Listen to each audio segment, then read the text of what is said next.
What's going on, world? It's your boy Z, and in today's video we're going to be learning 360 kickflips. In order to do this trick, you're going to need to know a few others, including the shove it. The shove it is 100% in the back foot, and as you'll find out about tray flips, if you don't know already, they are probably 90-95% all in the back foot here. So having shove it's down is essential for the tray flip.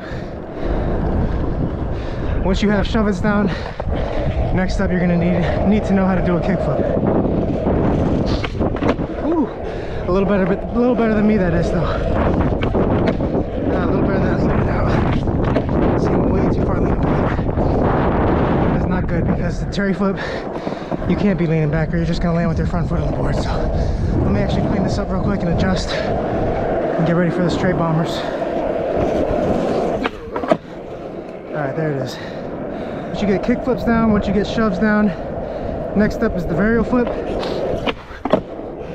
This one is more of a nice to know rather than a need to know, like the kick flip and varial flip are. I mean, the kick flip and shove it are. Once we got kick flips down, once we got shove it's down, and once we have an idea of how to do a varial flip, we're ready to take on the tray. What we're going to need to do is have our feet in a position like this right here.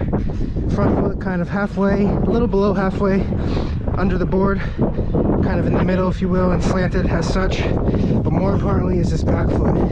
See, right here I have my back foot in the pocket of the board, and let's pretend right now for this example my fingers are my toes. I literally have my toes right now in the board, in the pocket, literally curled into this side right here. My toes, if you could see them right now, if I wasn't wearing shoes, will literally look like this, curled over the board. Because the most important thing here is that you snap and scoop. You're going to take this back foot back as hard as you can. This front foot is really just going to kind of guide the board. You're not going to do much with this, but kind of flick it and let it get out of the way. This back foot, you're going to stomp down as hard as you can. And like I said, my toes are curled around it, so it makes it easier just to take the board with you as you scoop it back and let the board do its thing. First and foremost, you want to kind of play around, get familiar with where the pocket is. Like right here, if I had my foot right here, it's way too far up on the tail. The board's just never going to do the rotation. And then if I had my foot back here, it's way too far back on the tail. The board's never going to do the 360. So you got to find that sweet spot right in the middle. And once you find it, you'll know. I'm right here in the pocket, and this is exactly where I need to be. Once you're here, the most important thing to remember is where's your body weight distributed, right? You don't want to be too far forward, you don't want to be too far back. I have my weight perfectly balanced, kind of even, and I have all my weight right here in the balls of my toes, right around here. Right on the balls of your toes, right on the balls of your feet. And once you feel it, you'll feel it. Like right here, if I was to tray flip, that's what it would look like.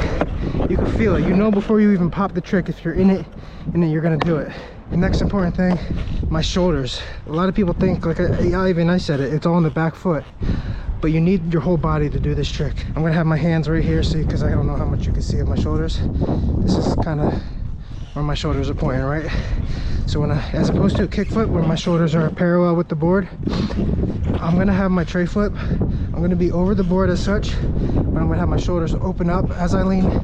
As I go to squat down, I'm gonna kind of twist my shoulders to the front of the board, open them this way.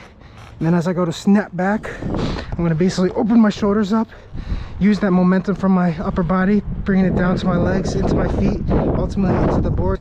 But as you'll see here, watch my shoulders slightly open and close as I do this trick. See, they're open, and then I close them. The next trick tip, and this is something I do to learn really every new trick I've ever learned, is try the trick fakie to start. If you've never done the tray flip, start practicing them fakie to start. The benefit to this is, as you can see, we're going this way. My momentum is already going this way. So if I was to tray flip fakie, the board will do the job on its own. The momentum will take it that way, and the effort is minimal. And that's really kind of it. So just to recap, you know, when we're doing a tray flip, we're going to first and foremost want to know how to do a kick flip. We're going to want to know how to do a shove it, and we're going to want to have an idea of how to do a varial flip. We want to be right in the pocket here, toes curled over the board, gripping it, foot right here in the kind of slightly under the middle, wherever you feel comfortable, slanted, Again, you want your weight distributed on the balls of your feet.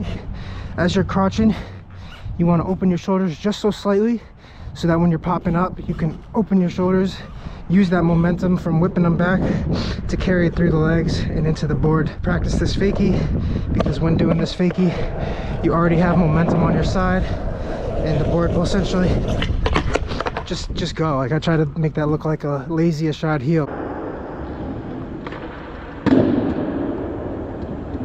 Let momentum do its job. Like, I'm literally trying to just make this look effortless, which is why I'm not landing them. But let me really just try it, because learning them fakie to start is gonna really help you to get them on lock regular every try. And that's really it.